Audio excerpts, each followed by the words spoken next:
Besides his ministry in writing, Reverend Davis is a Pennsylvania certified addiction therapist and criminal justice professional.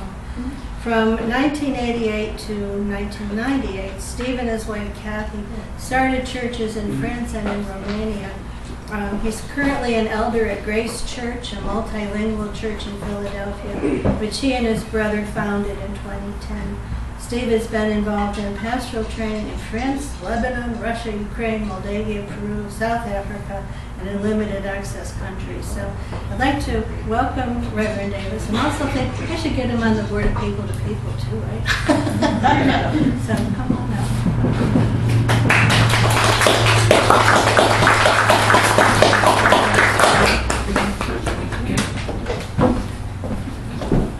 It is a pleasure to be here today, meeting Kim for the first time that I heard from her. I didn't answer the phone because it was a phone call from Delaware, and I just assumed that it was a scam. I figured people really need to get a hold of me to leave a message. Well, she did. I still thought it was a scam. When she explained that my book had been selected by the National Huguenot Society for the award, and I was pleasantly surprised and extremely grateful. It is gratifying to have that. And then as we continued our conversations over the last couple months, she asked me if I would come down from Philadelphia, the city of brotherly city of brotherly love, to speak a little bit about the French Huguenots and the wars of religion. Just a little bit of background. As Kim said, my wife and children spent a number of years in France back in the late 80s, early 90s. I don't know that I ever heard or knew much of anything about the Huguenots at that time.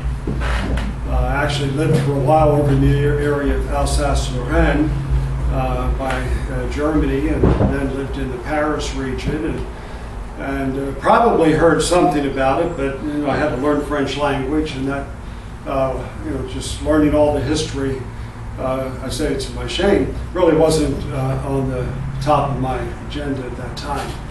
My wife and I went back to France 2006, 2008, while our sons were in college. They went to college and we went to France, and then we'd come back in the summer. So we did that for a few years as well, and I got really interested in the history of the Huguenots through my studies for a PhD in intercultural studies, where I wrote a book. And I didn't come to sell books. I mean, if you're interested in books, if you like books, it's cheaper here than on Amazon. I never went into writing books thinking it's going to make money from royalties.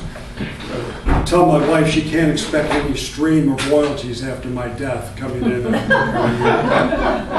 But I wrote this book. It was selected by another organization for printing, which was really nice because it didn't cost me anything. The Rise of French Laïcité. If you're familiar with laïcité, it's the closest word in English is secularism. And so the subtitle's French Secularism from the Reformation to the 21st Century. And in that book, I had a small section on the Huguenots. And from that, and from other visits to France, I began reading and researching, and thankfully, able to do my research mostly as much as possible with French language resources. And this is the book that came out of that. Again, it's Little French Huguenots and Wars of Religion, 3 Centuries of Resistance for Freedom of Conscience. I have a great spiritual affinity with the Huguenots. I've not done any genealogical search to see if there's anything. I know I'm Welsh and German. And you don't mind if I take my coat off, do you? Then I can see my watch. Oh, there is one up here.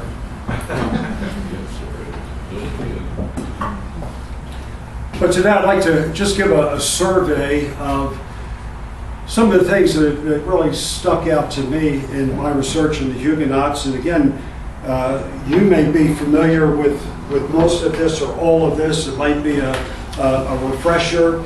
And of course, in the book, I go far deeper in that. I've just started writing some articles also for the World History Encyclopedia, which is online. And you might want to look at that. There's a lot of great resources on that. I don't know how much has been done on the French Huguenots. I recently wrote one on the Dreyfus Affair from the 1800s, and have another one coming out on Henry IV and the Edict of Nantes. So World History, just worldhistory.org, I believe. And if you're a historian or if you'd like to write articles, you can submit articles there as well. Back in 2017, my wife and I, and I'm sorry she couldn't be here today, she's a little bit under the weather. I wanted her here because she's put up with me for 44 years now. We just celebrated our 44th anniversary. And she's also my proofreader. So for the books that I've written, she's the final, she finds things, she's got a sharp eye for that. And I used to say, well, I can blame her if there's any mistakes, but I really wouldn't do that because it's still my fault. So we're back in France 2017 and 2018 for our 40th wedding anniversary. We decided to go twice to France to celebrate that anniversary because you're only married 40 years once, and you never know how many more you'll have. So we wanted to make the most of that 40th year. Thankfully, it was pre-pandemic, so we're able to travel and enjoy that time. One of the places we visited was in southern France. Perhaps you've heard of it, the Tour de Constance, or the Tower of Constance in Aigues-Mortes in southern France. It's a tower where the Huguenot women were imprisoned in the early 1700s after the revocation of the Edict of Nantes and the war in the Cevennes area. We visited that. It was really a sobering experience to ponder the suffering of Huguenot women who had been imprisoned in that cold, stark tower, some for decades. As I said, although we lived in France for many years, I didn't know much of their history, their suffering, their contribution to really what interests me in their struggle is freedom of worship and freedom of conscience. Perhaps Marie Durand is the most well-known Huguenot woman. And if you have read anything about her, I'm sure there's biographies available. Fascinating story. And Marie Durand is perhaps, if anyone's heard of a Huguenot, they've heard of Marie Durand as a prisoner for several decades in this Tower of Constance. Her mother was arrested at a secret illegal gathering and died in prison. Her brother Pierre was a Protestant pastor. He was arrested and executed. Her father likewise was imprisoned for his faith. And Marie married a man by the name of Matthew Serre, who was arrested after their secret marriage. In 1730, Marie was arrested at the age of 18 and imprisoned in the Tower of Constance in the south of France for 38 years until her release in 1798. You may realize back then the Huguenot men were sent to the king's galleys and the Huguenot women were sent to the Tower of Constance. And all they really needed to do to either get out of prison or to get off the king's galley ships, where they were chained to the benches, and many of them died there at sea on the bench. All they needed to do was recant their faith. Just a few words would have freed them. 38 years, Marie Durand was imprisoned in that tower. She was released in 1768. She died 8 years later, 1776. If you've ever been there, if you ever go there, or you can certainly find it online, there's an inscription engraved in stone in the Tower of Constance, and it's just one word in French: résister. Résister. It's close enough to the English, you know what that means, right? It just means resist. Resist. It is not known if Marie wrote this. In any case, it was one of the women there during that time. She remains a symbol of steadfast faith and resistance to religious tolerance in the century-long struggle and violence for the freedom of conscience. Now, I'm going to talk a little bit about my research and the background, and again, this is just an overview. If you want more, you're going to have to buy a book. If you can't afford a book, you can take one. You walk out with it, I won't chase you down. But I want you to realize that any discussion of religious history cannot be completely dispassionate or impartial. This is doubly true when we speak of what are called the wars of religion that we're going to look at. Or were they political wars, or were they both? There were cautions to take in writing about the Huguenots and their combat for religious freedom. I needed to consider the immense complexity of the origins of the Reformation and the failure of Protestantism to win the day against the established church in France. I also needed to understand the contradiction of testimonies to the events and the recording of these testimonies. The Huguenots have been demonized by some, mythologized by others. And while we realize these limitations, we can still try to understand what took place during centuries of struggle for people who simply wanted to worship unmolested by a dominant and oppressive religion which acted in concert with an increasingly absolute monarchism. It became clear during my research that many who identified with the Huguenot cause did that for different motives. Many did it without a grasp for the Reformation teaching. Without the Reformation, without Luther, and especially Calvin, there would have been no Huguenot movement in France. So many of them didn't understand the teaching, which was really the foundation. It was at the core of what Martin Luther taught, what John Calvin taught. It was revolutionary because it contradicted the teaching of the established church in France and in other European countries, and that was the teaching of justification by faith alone. So many who called themselves Huguenots lived without evidence of great transformation in their lives. That is, there were people who were Huguenot in name only. And we know from history that some switched between Catholicism and Protestantism, sometimes for political gain according to the prevailing partisan winds. Others sometimes sought to escape the crushing taxes paid to the church, but others who were genuine followers of Christ and of the teachings of Luther and Calvin, even some of them didn't always live and behave in a manner consistent with the gospel. Yet we must remember their context.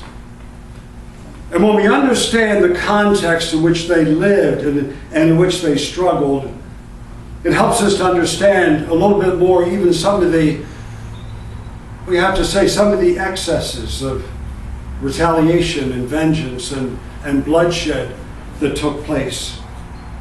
The Huguenots frequently swore unfeigned loyalty to the French crown and petitioned kings for their rights, yet they were systematically attacked as traitors. Their petitions were mostly ignored and their loyalty questioned because they did not profess the religion of the king. State-sanctioned religion refused to accept as full citizens those whose ultimate allegiance could never be offered to fallible human leaders, religious or secular. So the wars of religion in the 1500s were first and foremost wars which centered on religious issues, above all the agenda laid down in Geneva by John Calvin. Now, in writing my book, I did discover that certain events, exact dates, or the ascription of fault are open to dispute, and I might be faulted for my recounting of certain events. Historians do not write with one voice. So I did my best, mostly in French language resources, both Protestant and Catholic, and in English language resources as well. But I did find this: both Protestants and Catholic historians might fall prey to selectivity in their attempt to cast others in the worst possible light and may be ashamed to admit responsibility for religious violence. Different and biased perspectives on the Huguenots should not prevent us from looking at history and learning from it. My purpose was not to present a Protestant or Catholic perspective.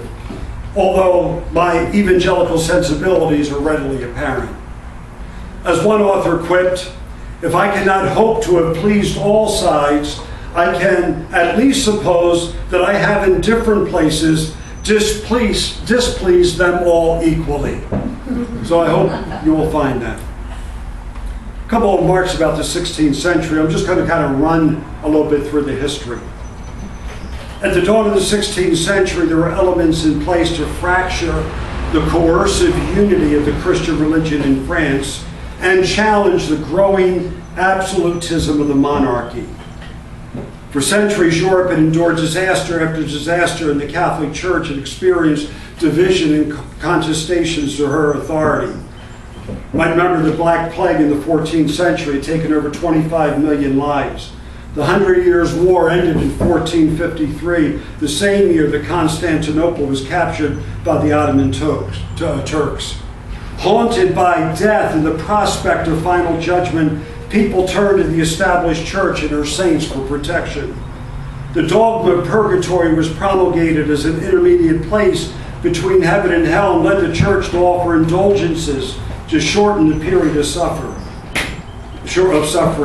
It was this sale of indulgences by the Dominican monk Johann Tetzel in Germany that provoked Martin Luther's ire and led to his protest in writing and posting his 95 Theses on the door of the Castle Church in Wittenberg on October 31st, 1517, an event that you should all be aware of.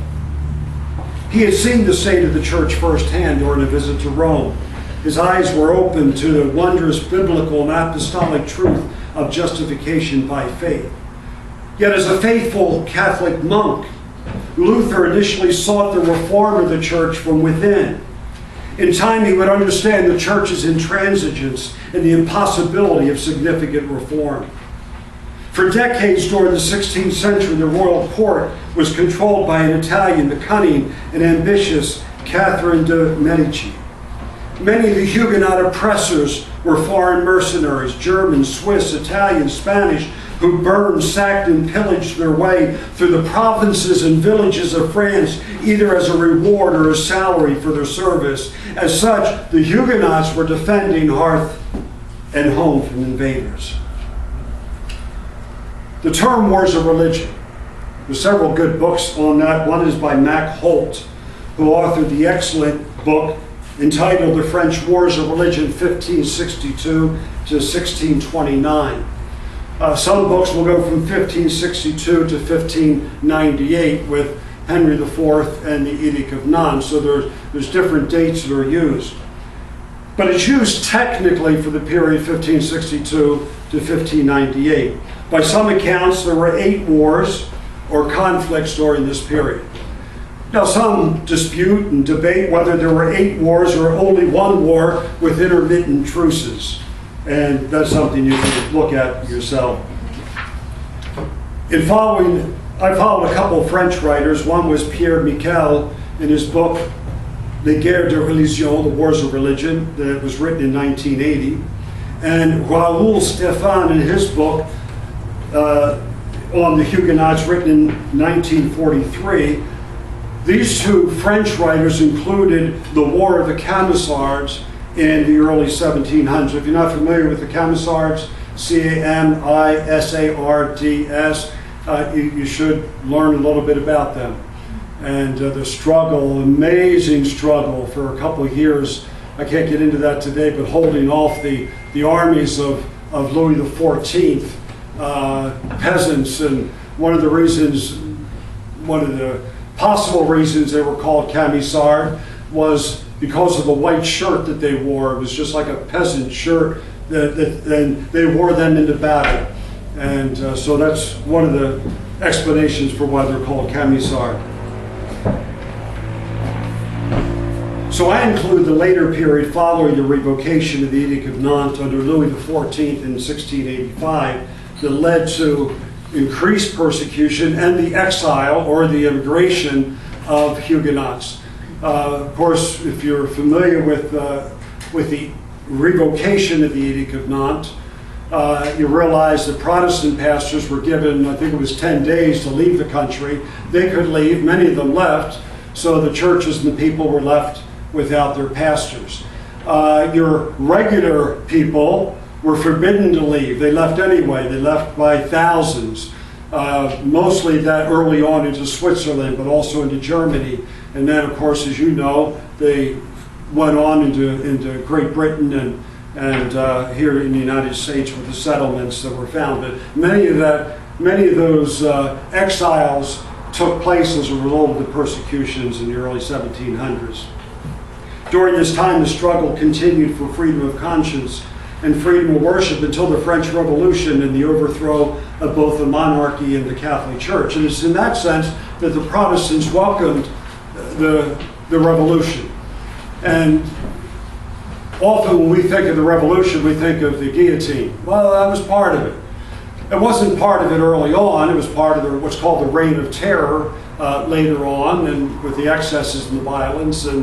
But still, it was a revolution where Huguenots, French Protestants, were actually legally recognized as French citizens. How about the origin of the designation Huguenots? You probably have heard this before. It's hard to really find a consensus. I've read French writers, I've read English writers. Among historians, the origin of the term is still debated today.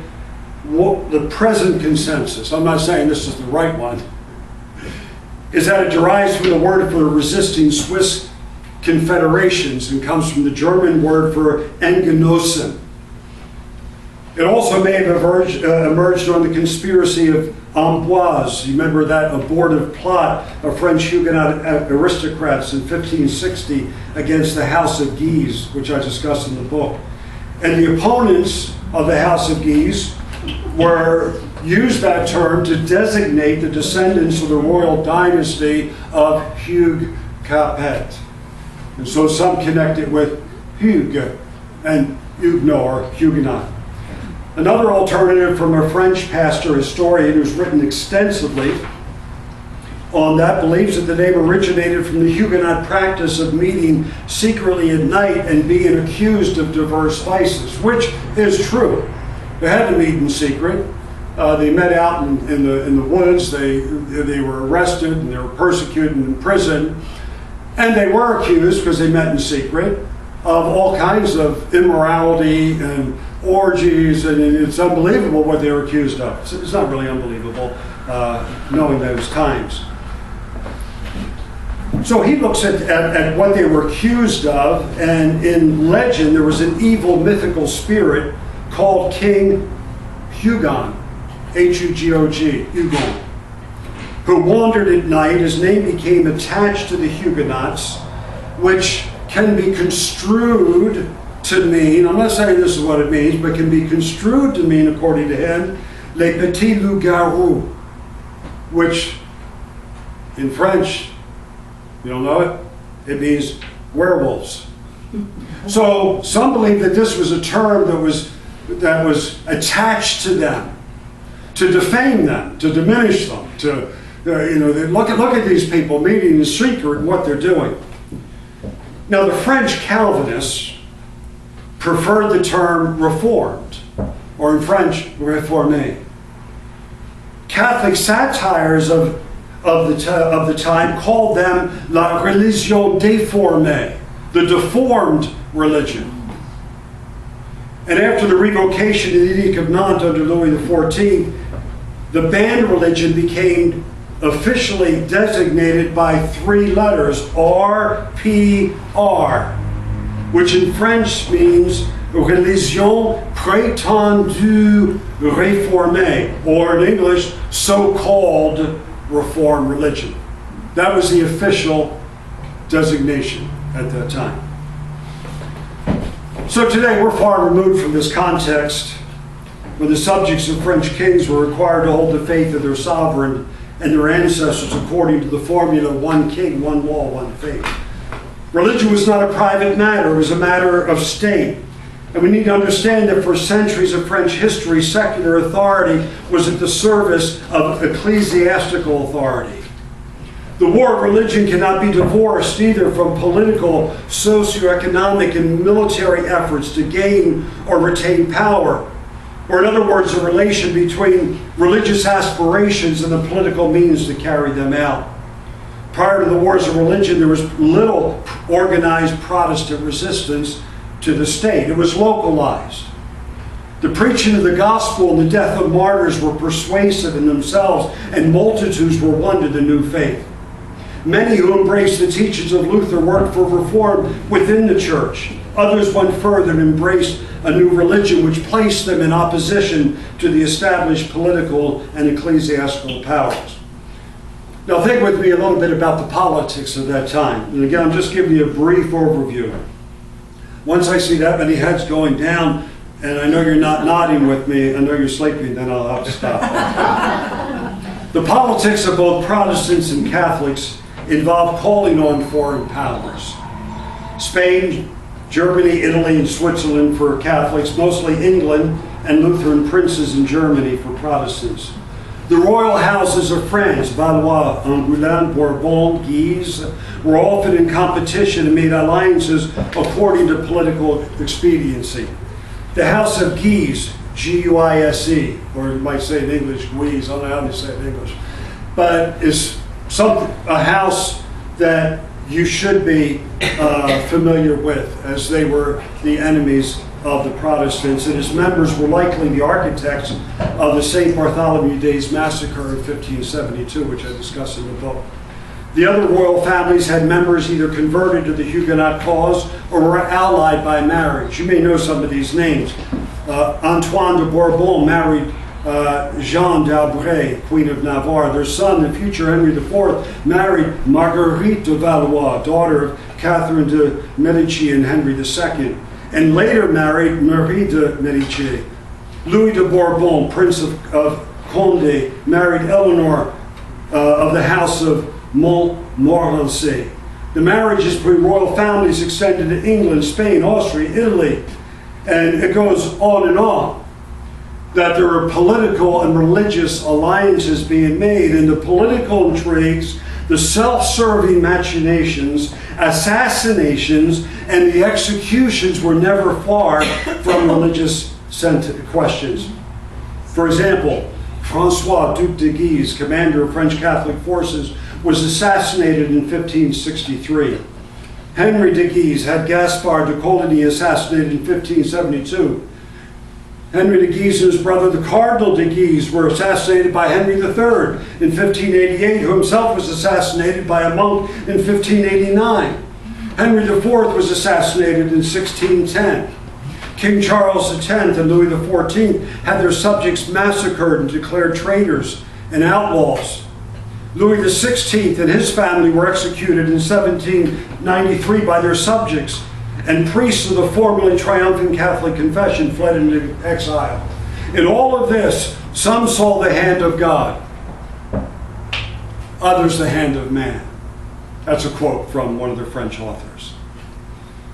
As the fruit of the Reformation, the first Reformed churches appeared in France beginning around 1555. There was a National Synod. There was a confession of the La Rochelle, which gave the doctrinal foundation. By 1561 to 1562, right around the time when the wars of religion began, and shortly before the death of Calvin, Calvinism became a considerable power in a kingdom with an estimated 2 million followers. Among them were academics, former religious workers, legal, commercial professionals, and there were times when entire cities and villages were converted to the Protestant faith or to the Protestant cause. So I said sometimes there are people who were converted to the Protestant cause, but not necessarily to the Protestant faith. But this Protestant religious expression threatened the perception of a nation forged by both king and subjects, because the king's own coronation oath required him to protect and defend his realm and his subjects from heresy. So there was early repression in the 1520s, the 1540s, Protestants being burned at the stake. Early on, the Protestants were often known as Lutherans, even if they knew nothing of Luther. Lutheran was, again, one of those titles. They were Lutherans because they had become traitors and outlaws to the Catholic faith. And the growth of this new faith raised fears and concerns that needed to be addressed by the royal family, since the converts to Protestantism were simply too numerous to suppress. A couple things about Henry IV. The Huguenot Henry de Navarre converted to Catholicism in order to become King Henry IV of France. He enacted the Edict of Nantes in 1598. You can find that, maybe you've read it, it exists in English translations, but that ended the wars of religion and offered Protestants a measure of religious freedom. Of course, as you know, the Edict of Nantes was revoked by his grandson, Louis XIV, in 1685 and led to the War of the Camisards in southern France. And it's this persecution, perhaps more than anything else, which followed the revocation, that has made the Huguenots representatives and martyrs of the great cause of the freedom of conscience. They held to this sacred freedom which had been wrested from them with violence. Their repeated requests for justice, their pleas for mercy, their oaths of allegiance to the crown all failed at the foot of the throne of the despot, Louis XIV, as an instrument of the Catholic Church, who employed odious schemes of corruption and violence against the Huguenots, confiscation, imprisonment, exile, condemnation as king's galley slaves, the rack, the gallows, the stake. And all through that, they wanted to give an appearance of the general conversion of the Huguenots, so that by the time it was revoked by Louis XIV, there really weren't hardly any Protestants left in France. His successors multiplied the kidnapping of children, populated the prisons and the galleys for the sole crime of gathering to worship God. You may have heard of the Dragonades. The Dragonades were posting of French soldiers in the homes of Huguenots and trying to seduce them, we might say, even pay them. There was a whole fund that was available to pay for conversions, or to make life so miserable for them that they would convert. And the word dragonade comes from the dragon, or dragon, which is one of the names for the king's soldiers.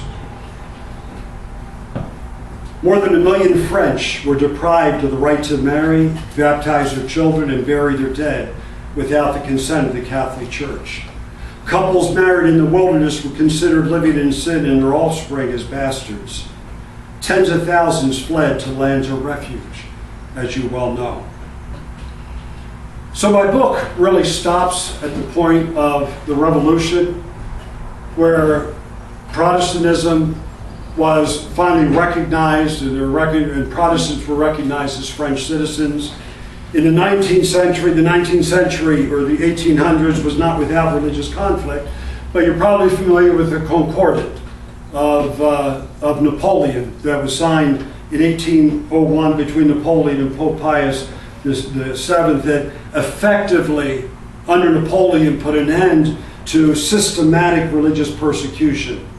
Through the Concordat, Napoleon brought religion into the service of the state. And in the Concordat, in what's called the Organic Articles, it was recognized that Catholicism was not the religion of the state, but it was the religion of the majority of French citizens. And 3 other confessions then were recognized by this Concordat: the Lutheran, the Reformed, and later on the Jewish confession, or the Jewish religion. And they were recognized alongside the Catholic Church with legal status, and the overt persecution of Protestants ceased. Of course, the history doesn't end there. With the Huguenots, it goes on. With the struggles, eventually led to 1905, which was the law of separation of church and state, which dismantled ended the Concordat, and led to another really wave of freedom for those expressions of Christianity that weren't part of the recognized ones. For example, independent churches and many of your evangelical Protestants at that time. So in conclusion, the hostility between two religious confessions is no longer the burning issue in most of the West. Until recent times, the evolution of the state and the modern notion of separation of church and state had brought about an uneasy truce or grudging accommodation in most pluralistic nations. Current events in France and other Western nations indicate a change in mood toward religion. Increased hostility toward those who refuse to accept state dictates which contradict traditional and biblical positions on morality, and a further push of religious beliefs to the margins of society. Never for one moment should we naively believe that either religious or civil authorities can be accorded blind trust to defend the rights which were granted by God and gained by the shedding of martyrs' blood.